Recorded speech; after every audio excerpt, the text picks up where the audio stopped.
பிரதி வணக்கம். வங்கதேசத்தில் கிட்டத்தட்ட 130 பேரை பலிவாங்குவதற்கு காரணமாக இருக்கக்கூடிய அந்த போராட்டத்துக்கு மிக முக்கியமான காரணம் என்பது 30 விழுக்காடு இடஒதுக்கீடு. சுதந்திர போராட்ட வீரர்களுடைய வாரிசுகளுக்கு 30 விழுக்காடு இடஒதுக்கீடு என்பது அதன் காரணமாக மிகப்பெரிய கலவரங்கள் நடைபெற்று வந்தன. இந்நிலையில் இந்த போராட்டத்தின் எதிரொலியாக 30 விழுக்காடு இடஒதுக்கீடு ரத்து செய்யப்படுவதாக வங்கதேச உச்சநீதிமன்றம் அறிவித்திருக்கிறது. இதன் மூலமாக இந்த போராட்டம் முடிவுக்கு வரும் என்று எதிர்பார்க்கலாம். இதனுடைய பின்னணியை பொறுத்தவரையில் 1971ஆம் ஆண்டு பாகிஸ்தானுக்கும் வங்கதேசுக்கும் இடையில் நடைபெற்ற அந்த போரின் போது பல ஆயிரக்கணக்கான போராட்ட வீரர்கள் உயிர் தியாகம் செய்தார்கள். அதற்கு பிறகு வங்கதேசம் தனி நாடாக உருவாகியது.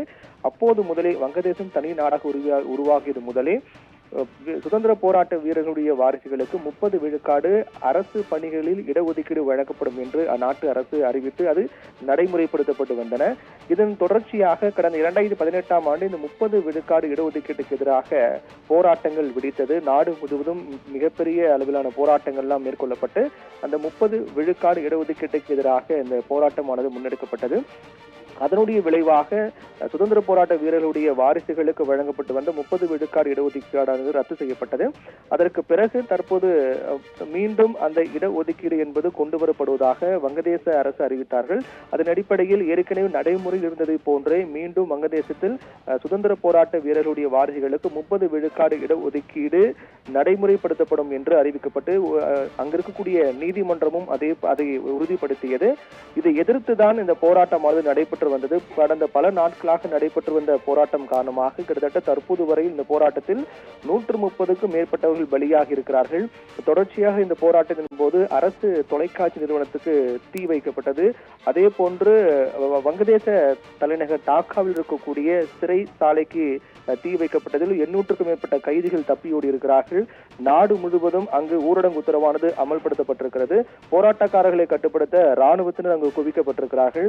குறிப்பாக இந்த இடஒதுக்கீட்டுக்கு எதிராக மாணவர்கள் போராட்டம் மேற்கொள்ளப்படும் போது அவருடைய போராட்டத்துக்கு இடஒதுக்கீடு எதிராக போராடக்கூடியவர்களுக்கு எதிர்ப்பு தெரிவித்து ஆளும் அவாமி லீக் கட்சியை சேர்ந்த மாணவ அமைப்பும் போராட்டத்தை குதித்தார்கள். இப்படியாக இரண்டு தரப்புக்கும் கலவரமானது ஏற்பட்டது.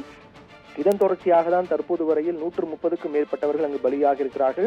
நிலைமை கட்டுக்கடங்காமல் போனதன் காரணமாக அங்கு ராணுவத்தினர் குவிக்கப்பட்டு போராட்டக்காரர்களை கட்டுப்படுத்தக்கூடிய நடவடிக்கை மேற்கொள்ளப்பட்டது. போலீசாருக்கும் போராட்டக்காரர்களுக்கிடையே தள்ளுமுள்ளு ஏற்பட்டு உயிர்பலி என்பது நாளுக்கு நாள் அதிகரித்துக் கொண்டே வந்தது.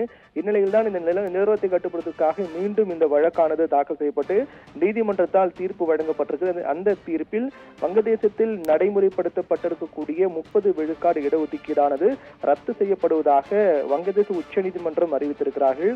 இந்த தீர்ப்பினை அடுத்து இந்த போராட்டம் என்பது முடிவுக்கு வரும் என்று எதிர்பார்க்கப்படுகிறது.